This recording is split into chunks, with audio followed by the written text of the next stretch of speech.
Oke, baiklah. Assalamualaikum warahmatullahi wabarakatuh, para pendengar dan penonton channel di garis bawahi.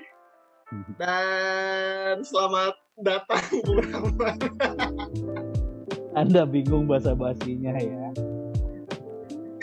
Sehat, Bung? Biar nggak disebut gitu-gitu terus ya pembukaannya ya. Iya dong, kan harus improvisasi. Alhamdulillah sehat Bung Dul. Oke, para pendengar dan para penonton, kita kembali lagi dalam program WNTT, yaitu We Need to Talk. Yeay, rada kompak kita. Ya, karena setiap orang itu butuh untuk berbicara ya. Tolong digarisbawahi bahwa setiap orang itu butuh untuk berbicara. Kali ini kita akan membahas tentang apa sih, Bung? Tentang ini sih sebenarnya beritanya sekitar 2 minggu yang lalu tentang yang kita ngulang lagi nih sebenarnya masalah KDRT lagi, balik lagi. Wow. Cuman si KDRT-nya ini agak menarik nih karena si pelaku KDRT-nya dengan sengajanya dia merekam dan men-share si video kekerasan terhadap istrinya, bahkan di-share-nya itu ke grup sekolah anaknya. Grup WhatsApp, Bu? Grup WhatsApp. Wow. Dan katanya kondisi si istrinya juga lagi tidak menggunakan sepatu. Ya, saya juga menunggu yang lain, Bu. Ternyata nggak pakai sepatu. Tidak menggunakan pakaian katanya. Saya juga belum dapat videonya. Barangkali Bung Dul ada videonya. Wah, saya belum bagian link. Nah, terus ditambah lagi suaminya itu dengan percaya diri dan penuh kebanggaannya datang ke sekolah anaknya untuk meminta uang tabungan anaknya selama ini untuk pulang kampung, untuk pergi pokoknya makanya gitu. Kan luar biasa sekali itu si suaminya kan. Kalau bahasa Prancisnya itu kadal kulit banget awak-awak. Waduh. Artinya, Bung, nggak punya malu sama sekali gitu. Oke, wow. Jadi kita akan membahas tentang KDRT level 2 mungkin, Bung ya. Level 2, betul. Level 2. Bung Dul katanya ada bintang tamu, Bung Dul. Oke, jelas, Bung. Seperti biasa, Bung, kita berusaha untuk konsisten untuk mengundang bintang tamu. Jadi kita akan kedatangan seseorang yang sangat pakar mungkin ya, Bung, bisa kita bilang dalam melihat kekerasan ya. Dalam melihat kekerasan. Yuk, Bung, seperti biasa. Mari kita sambut dengan sebuah pantun. Melihat rumput di Indonesia. Oh, cakep. Kita sambut Lucia.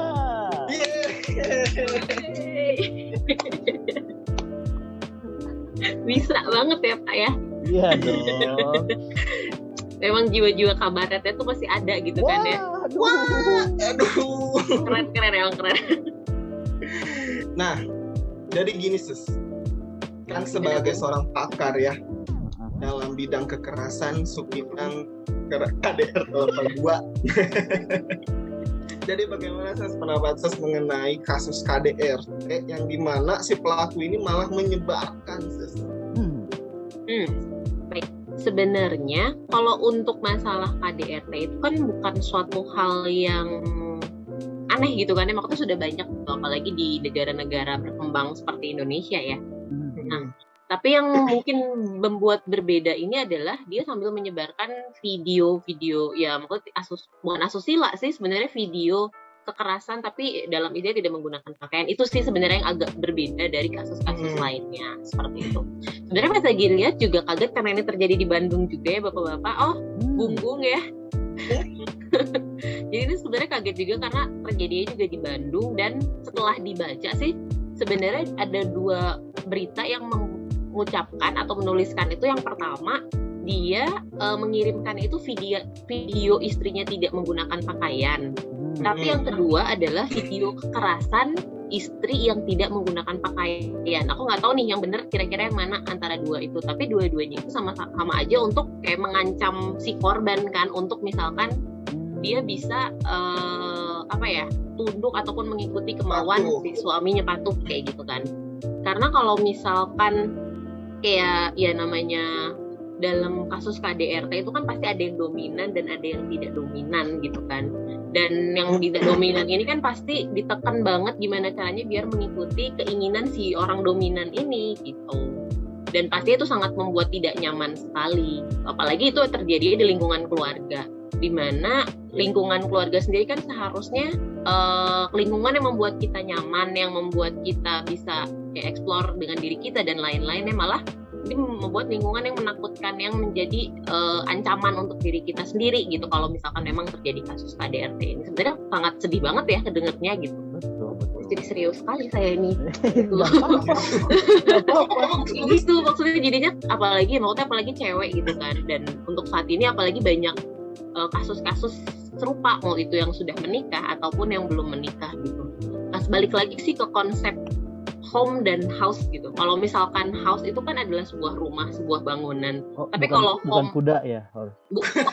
horse Pak, beda. Oh, beda. House itu bukannya itu ya waktu ya, bukan ya? Iya, jam. Ya, jadi kayak gitu konsep house dan home gitu. Kalau misalkan house itu kan sebuah rumah, sebuah bangunan. Tapi kalau home itu adalah tempat tinggal, di mana tempat tinggal itu membuat kita nyaman. Nah, seorang keluarga itu kan diibaratkan dengan home-nya seseorang gitu kan, di mana dia harus bisa nyaman, harus bisa ya terbuka dengan keluarganya, tapi malah menjadi sebaliknya. Itu sih yang sebenarnya bisa membuat hal-hal tersebut terjadi. Dan ya banyak sekali lah faktor-faktor KDRT itu, ya pernah ada faktor internalnya atau eksternal gitu. Kalau dari internalnya mungkin lebih banyak ke ketidakmampuan kedua belah pihak untuk bisa beradaptasi. Kenapa? Karena ya kalau misalkan dia komunikasinya baik, dia bisa beradaptasi, dia bisa memaklumi satu sama lain, mungkin ketika ada masalah bisa jadi ada jalan keluarnya. Karena tidak adanya komunikasi ataupun kurangnya komunikasi, kurangnya adaptasi, yang ngebuat seseorang tersebut tuh jadi kayak tidak terselesaikan nih si masalahnya gitu.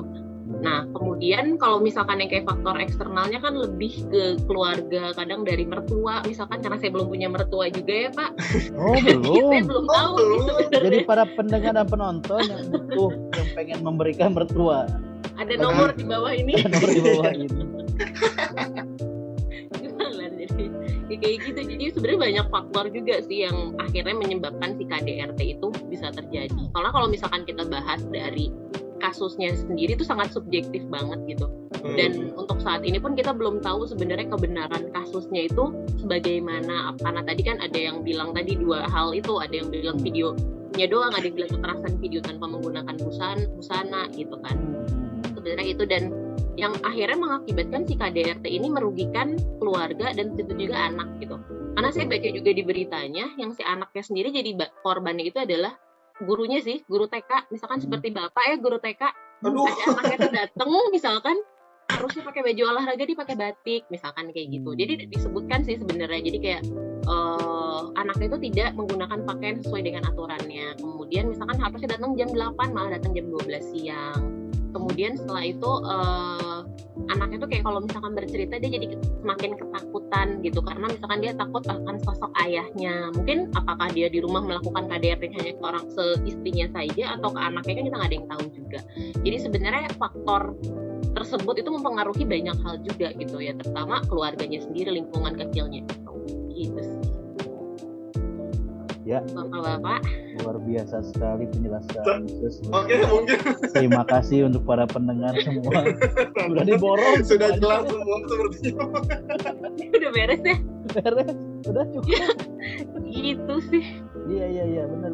Aku bisa bingung sih kalau misalkan mau ngebahas kasusnya kan, ya sebenarnya kasusnya juga pasti akan sama-sama aja gitu kan. Iya betul. Secara memang kalau misalkan untuk KDRT itu udah sering banget ya di Indonesia gitu kan. Terus juga ya cuman ya itu ya yang sedikit uniknya gini kan, biasanya nih orang KDRT itu pasti dia kan menyembunyikan biar tidak ketahuan gitu kan ya, biar tidak, maksudnya ya udah saya mengancam Anda dengan di rumah tanpa orang ketahui dan bikin takut si korbannya untuk tidak berbicara ke orang lain. Kan ini lucu ya gitu.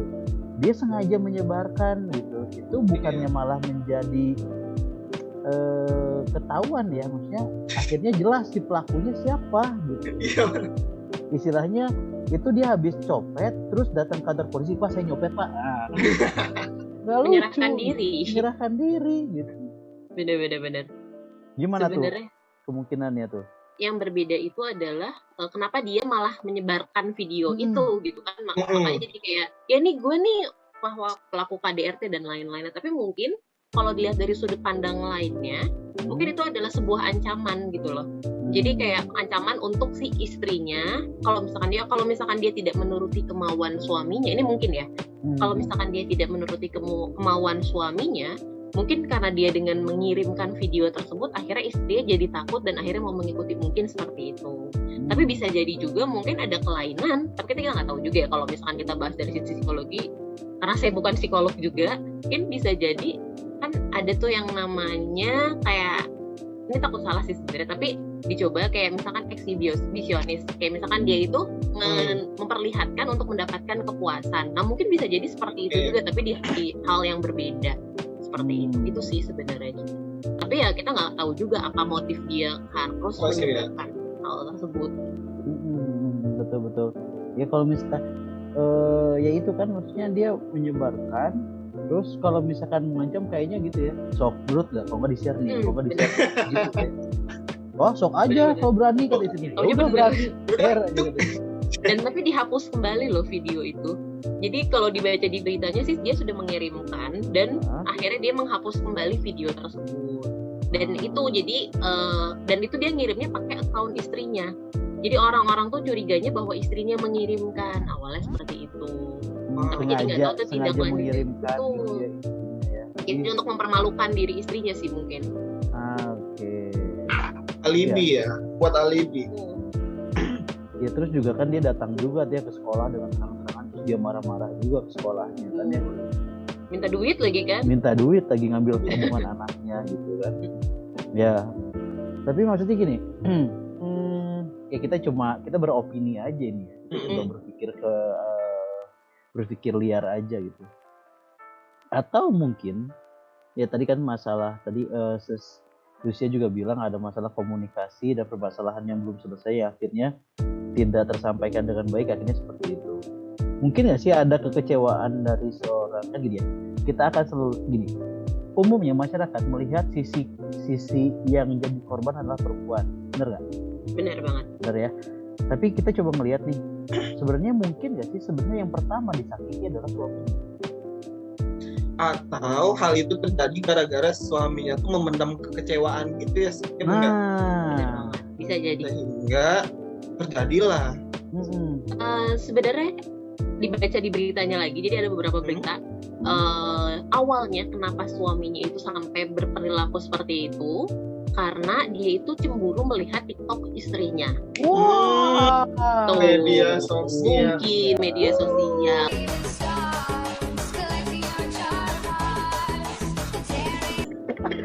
Sambil berdiri gimana? Coba pargoy dulu. jangan lu malu. Gimana Yesus? Iya, jadi suaminya itu kenapa dia bisa melakukan hal tersebut pada saat itu karena dia itu cemburu melihat TikTok istri ya, tapi nggak tahu nih cemburunya itu karena melihat apanya, tapi karena ada pemicunya juga. Mungkin gara-gara ID TikTok goyang, sama saya nggak goyang. Nah itu, harganya kurang nih. Atau nggak kalah follower. Bisa jadi suaminya juga bikin. Kok kamu lebih banyak? Bikin akun gitu ya. Benar. Kayak gitu. Terus ya jadi mungkin salah satunya karena ada kekecewaan juga yang tadi, bahwa mungkin balik lagi ke komunikasi, tidak terkomunikasikan dengan baik. Kalau misalkan keinginan suaminya apa, keinginan istrinya apa, tidak dikomunikasikan, mungkin dipendam. Ada satu trigger yang akhirnya memicu itu KDRT. Tapi biasanya kalau misalkan yang seperti itu kan tidak hanya terjadi sekali ya, mungkin sudah beberapa kali, tapi tidak ketahuan aja mungkin gitu kan, bisa jadi gitu. Betul. Nah, saya mau nanya tadi berkaitan dengan tadi salah satunya adalah TikTok ya. Nah, kalau menurut Bung Dul sendiri nih, kalau misalkan Bung Dul punya pasangan, suka main TikTok gitu, apalagi yang suka pargoy gitu. Nah, gimana tuh Bung Dul? Ternyata itu istri Bung Dul, apa Bung Dul tetap mengizinkan melakukan itu? Sebuah pertanyaan yang sulit. Belum pernah merasakan ya nggak? Karena kalau misalnya saya lihat ya, sebenarnya kan sosial media tuh bisa kita manfaatin ya Bung ya, untuk hal-hal yang baik gitu kan. Kalau misalnya si istri saya itu menggunakan TikTok untuk berdakwah, atau enggak membuat quotes romantis untuk para anak senja, nah itu mah saya mendukung Bung. Tapi kalau misalnya pargoy, ya elah, mending live aja lah. Dihabisin sendiri ya? Iya, soalnya gimana Bung ya, kadang ya wajar sih kalau misalnya saya lihat dari dari sudut pandang saya sebagai cowok ya Bung ya. Ketika melihat si istri main TikTok terus malah misalnya ternyata si istri itu pargoy gitu kan, sedangkan sama saya nggak ada, itu wajar sih, mengundang kekecewaan ya. Tapi kan gini juga ya, misalkan nih kalau kita ngelihat balik lagi ke si kasusnya, kita coba lihat sudut pandang lain, bahwa misalkan si laki-laki, siapa tahu gitu sebenarnya si istrinya TikTok itu memang nyari duit di situ.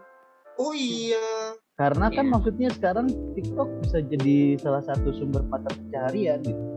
Kenapa saya ada indikasi ke sana? Karena si suaminya mau pergi aja minta tabungan anaknya, berarti kan maaf nih ya, mungkin secara penghasilan si suaminya kurang oke gitu, dan si istrinya berusaha mencari uang dengan TikTok.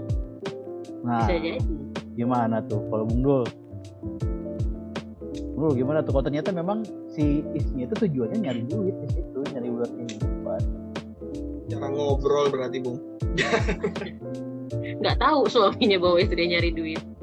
Mungkin si suaminya sering nongkrong gitu Bung, ketika buka-buka. Oh, berarti kemungkinan suaminya juga ini Bung, suka nonton TikTok. Ya. Terus lihat istri di FYP gitu kan. Lihat istrinya di FYP. Oke, kalau solusinya sendiri gimana? Misalkan nih, oke lah, misalkan nggak TikTok gitu, atau misalkan apa nih aktivitas yang memang sebenarnya sesusia itu di situ ada penghasilan yang bisa didapat dan memang agak cukup lumayan, tetapi dilarang sama pasangannya.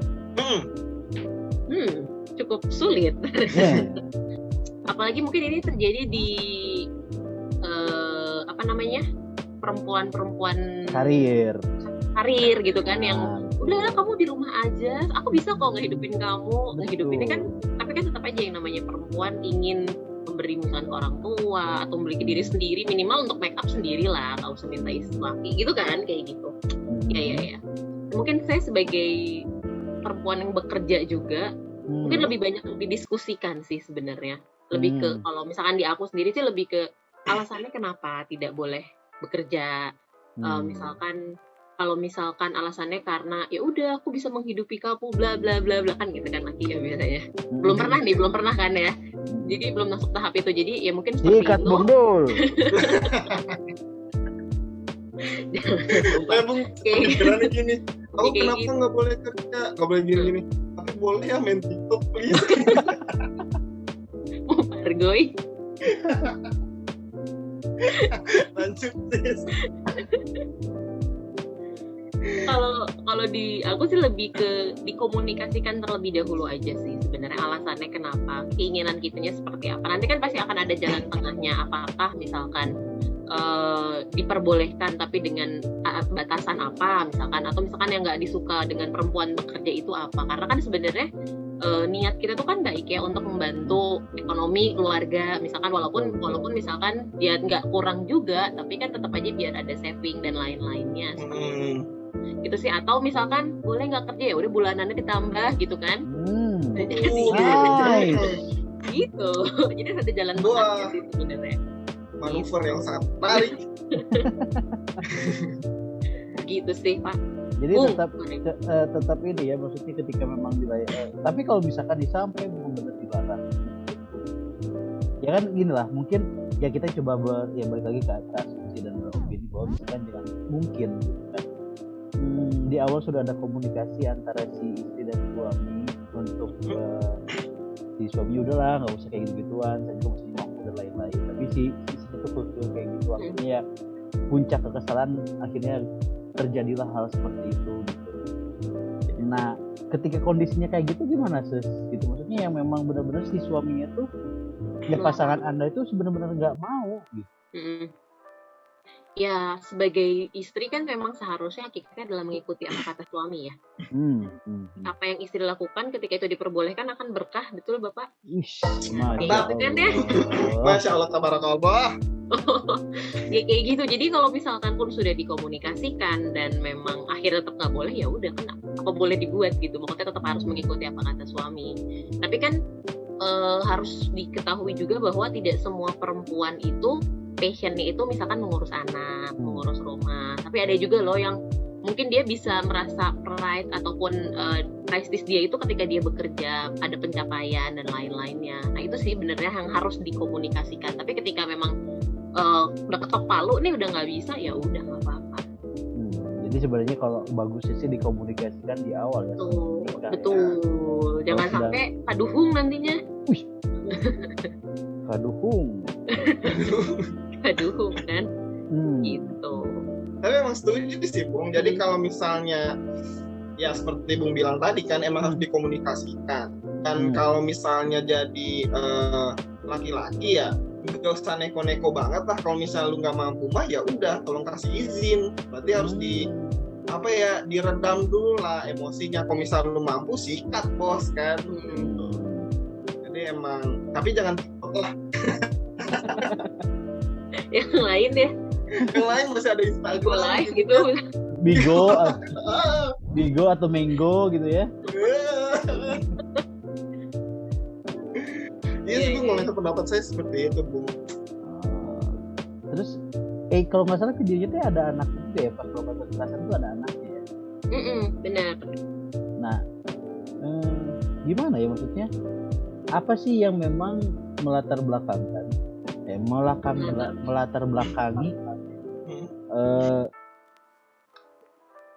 seseorang melakukan kekerasan tanpa dia melihat siapa yang ada di lingkungannya dan dia tidak berpikir apa efeknya gitu. Kalau kata saya sih Bung ya, jadi kenapa anak bisa kena imbasnya juga Bung ya. Nah kalau misalnya kata saya sih, biasanya orang berani melakukan kekerasan pada orang yang dianggapnya lemah dari diri dia. Jadi kayak pastilah kalau misalnya laki-laki jamin ke perempuan karena menganggap mungkin Anda berani ke perempuan gitu? Enggak lah.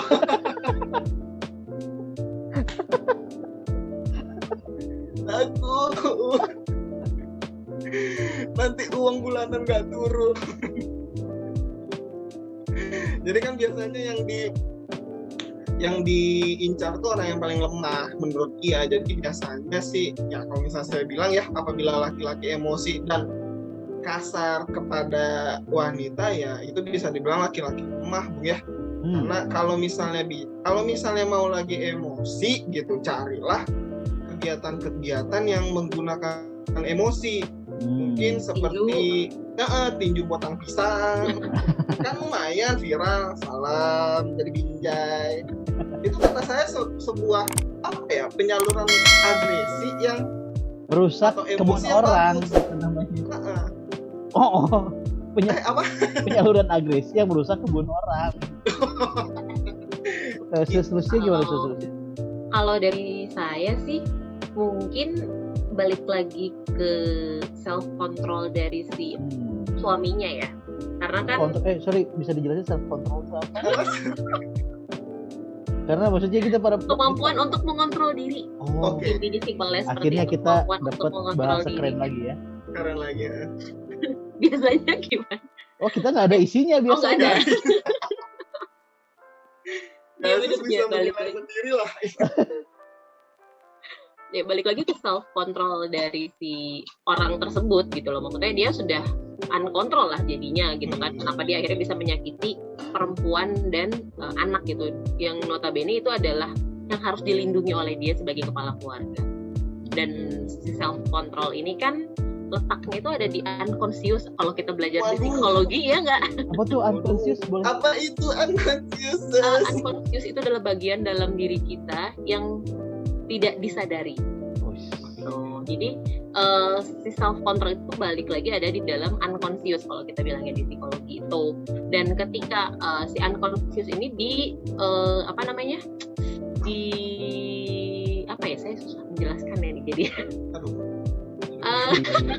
Diarahkan. Iya apa ya diarahkan jadi kayak diarahkan oleh si consciousnya gitu kan. Nah, jadi ketika dikontrol, kok susah ya dari tadi ya. Dikontrol oleh si conscious ya. Jadi ketika misalkan udah muncul si unconsciousnya, jadi udah nggak bisa terkontrol aja. Karena kan itu tuh benar-benar uncontrol. Biasanya kalau diri kita kesel, kita redam, lama-lama muncak nih keluar. Nah, itu biasanya udah unconscious yang keluar. Seperti itu sih biasanya. Dan makanya jadinya dia udah uncontrol aja mau menyakiti siapapun gitu. Oke, berarti maksudnya memang penting ya, termasuk bahwa regulasi emosi. Bagus kata-katanya baru baca nih apa nih catatan. Jadi memang penting tadi kan terbahas bahwa memang secara komunikasi itu penting. Misalkan memang ketika lagi ada permasalahan atau kesalahan, itu lebih baik dibicarakan, disalurkan.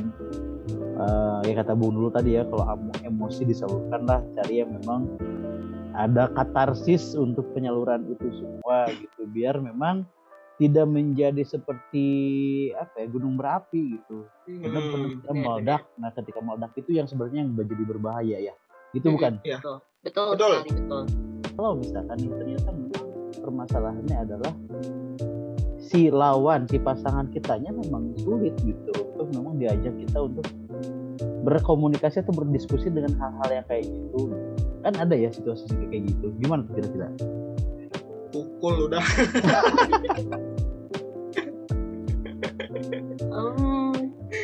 Sulit diajak komunikasi, mungkin lebih ke akhirnya gimana caranya si suami itu tetap ujungnya kan harus ada komunikasi ya, yang namanya pernikahan itu. Balik lagi ke gimana sih biar, kan biasanya kalau suami tuh pasti tahu ya, dia sedikit banyaknya pasti tahu tentang istrinya, bagaimana cara nge-treat istrinya dengan baik, akhirnya dia mau cerita dan lain-lain. Mungkin lebih ke dibuat situasinya nyaman dulu, senang dulu, mungkin sambil ngopi, sambil ngeteh sore-sore, sambil nyemil gitu kan. Nah, sambil melihat senja gitu. Sambil melihat senja kayak anak senja gitu kan. Kayak gitu. Jadi balik lagi sih, pasti harus ujung-ujungnya adalah komunikasi. Sesulit apapun pasti balik lagi ke komunikasi gitu. Kalaupun misalkan emang sulit diucapkan ataupun diceritakan, ya buat dulu lah situasinya agar nyaman, kita ngobrol santai dulu, lama-kelamaan kan biasanya udah mulai trust tuh, udah mulai enak suasananya, akhirnya jadinya terucapkan juga tuh misalkan unek-uneknya gitu. Jadi memang pelan-pelan memang harus tetap disalurkan ya untuk masalah. Betul. Ya. Betul. Kalau ke orang lain gimana? Gak apa-apa atau jangan atau bagaimana?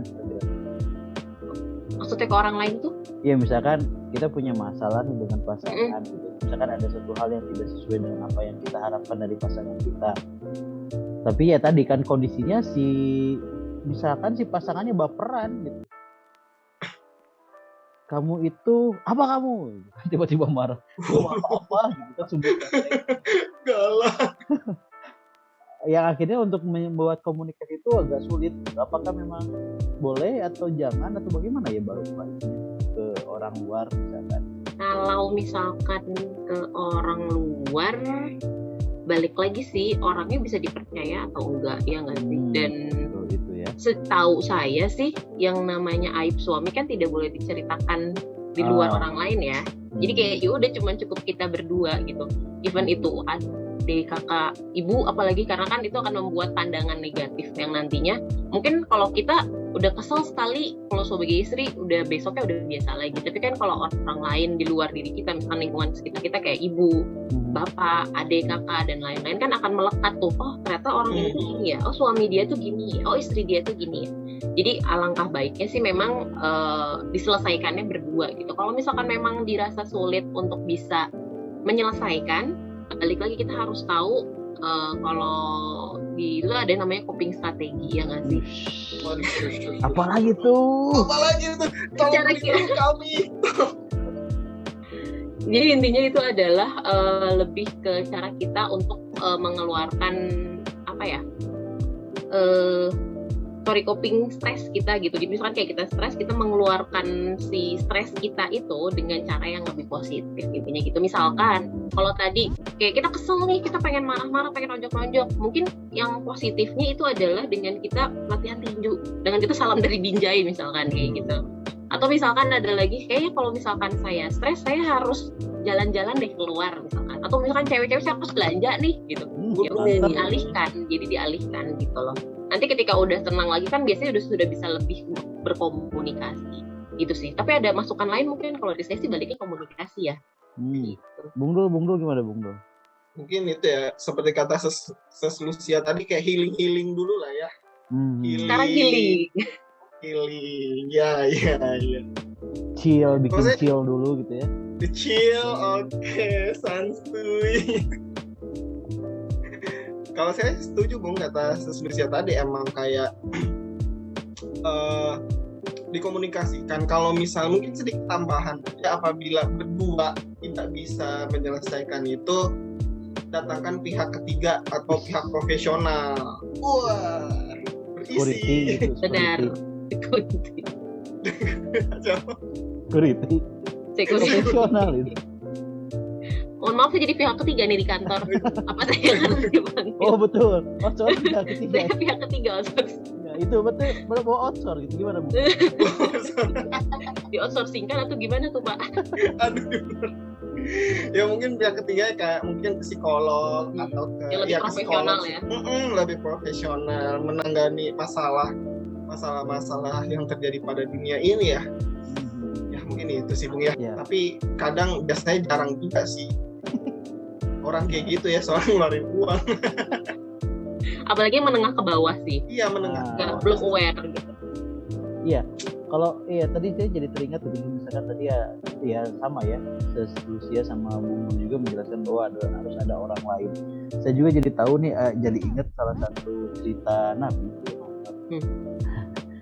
Yang ketika dia sedang bukan berselisih, ada salah paham dia dengan istrinya. Akhirnya salah satu caranya dia mengatakan silakan cari satu orang yang menjadi penengahnya dan itu harus netral orangnya. Jadi kalau misalkan dari saya sih masukannya ya dari cerita Nabi itu memang harus ada orang ketiga tetapi yang netral. Kalau bisa bukan orang tua dari salah satu pihak. Karena ya tadi kata Lucia juga ya, kalau orang tua salah satu pihak pasti ya jarang sih ya orang tua nggak mau belain anaknya sendiri. Iya, betul. Ya kan bahkan berat sebelah gitu. Jadi kalau misalkan bisa memilih ya mungkin orang yang memang bisa netral seperti security mungkin kan ya. Betul, vendor. Kalau nggak damkar ya. Kunci masuk ke got aja damkar kan. Nah, ya maksudnya jadi ya orang-orang yang memang mungkin ya secara netral terus secara bisa dipercaya, betul tadi bisa dipercaya, bisa netral, terus dia juga bisa lebih berpikir tenang juga, jangan malah jadi sumbu pendek juga.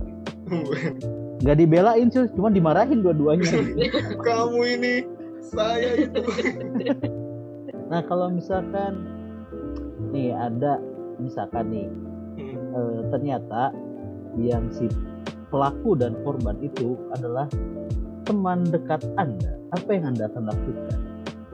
Waduh, pertanyaan yang menarik.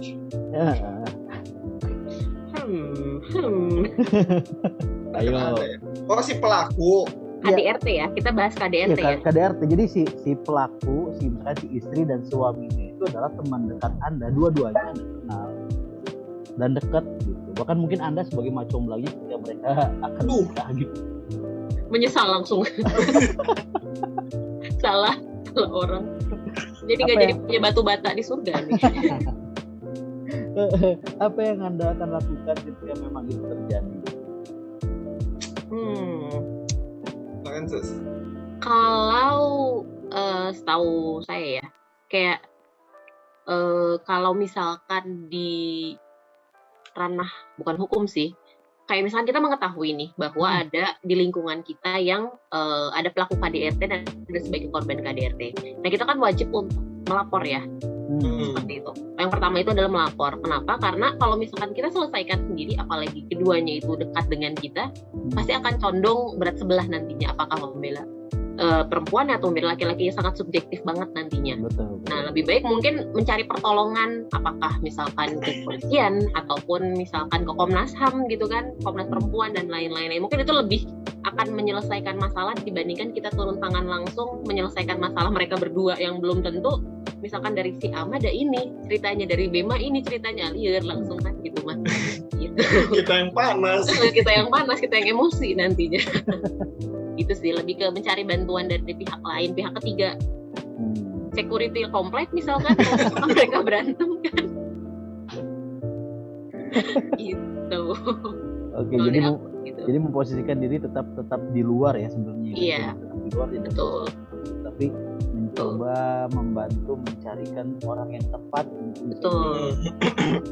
Karena biasanya, karena biasanya kalau pelaku KDRT ataupun korban KDRT, mereka nggak akan kepikiran tuh untuk bisa melapor dan lain-lain. Karena kalau misalkan, ya jelas kalau pelaku dia pasti ya ngapain, ini kan hak saya sebagai suami misalkan gitu. Kalau istri kan mungkin lebih banyak ancaman, ketakutan dan lain-lain. Nah, fungsi kita di luar yang tahu adalah membantu orang tersebut untuk bisa menyelesaikan. Gitu. Kalau ada yang akan lakukan apa Anda? Apa ya? Kalau saya setuju Bung dengan Susludia tadi, emang itu udah kayaknya salah satu cara terbaik lah, lapor gitu kan. Karena dia namanya juga, kalau namanya teman dekat atau misalnya itu sahabat kita yang melakukan, nggak mungkin kan kita menjerumuskan sahabat kita ke tindakan yang tidak benar. Mantap. Jadi kita sebagai sahabat harus melapor satpam komplek ya. Ya sih, saya setuju Bung, melaporkan karena itu udah nggak baik juga. Kalau dari Bung Rahman sendiri gimana nih? Bung Rahman gimana? Kalau saya sih juga memang, karena saya orang bijak, bisa netral.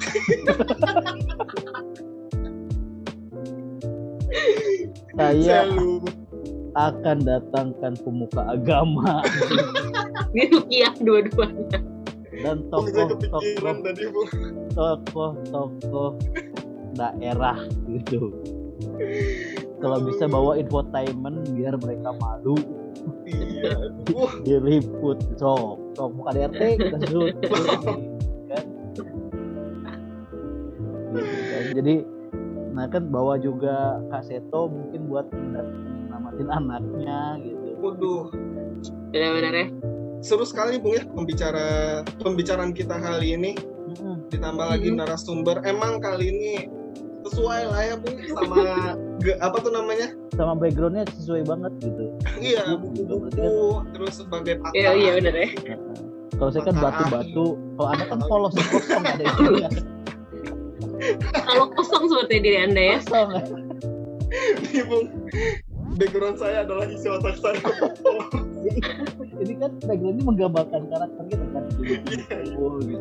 Kalau saya penuh dengan tekstur, kalau Anda kan kosong gitu. Terima kasih Bung atas ujian. Sama-sama. Oke, mungkin next episode lebih digambar ya, biar lebih berwarna gitu hidupnya ya. Sebenarnya kan kalau Bung Dul ini tabula rasa banget gitu, pas putih gitu. Putih, bersih sampai bajunya putih juga.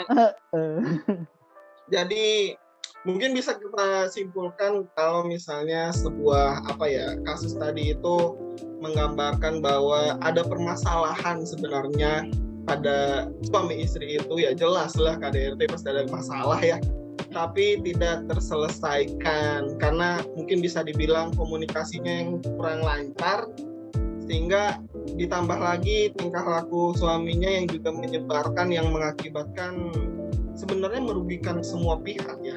Betul. Bikin malunya dia, bikin malu nama keluarga gitu kan. Ditambah lagi Sesluzia juga menjelaskan banyak sih tadi, tapi ya itulah penjelasan saya. Dan satu lagi hati-hati sama media sosial sekarang. Betul. Iya. Betul. Itu sih. Karena kan jejak digital itu tidak akan pernah hilang ya.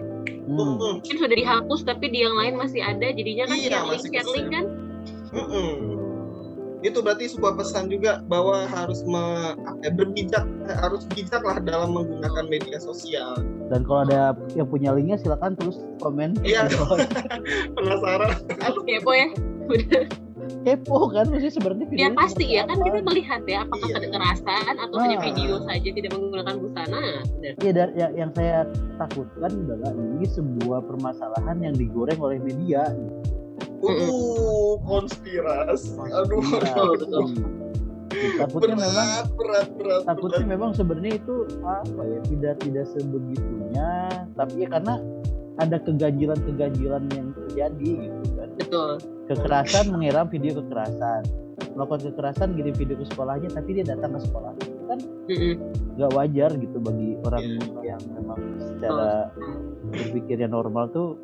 Kok dia ya itu berani, jago pisan, berani banget gitu. Kulit kandel banget sa badan-badan. Ada kulit bagus awak-awak. Oh, sama.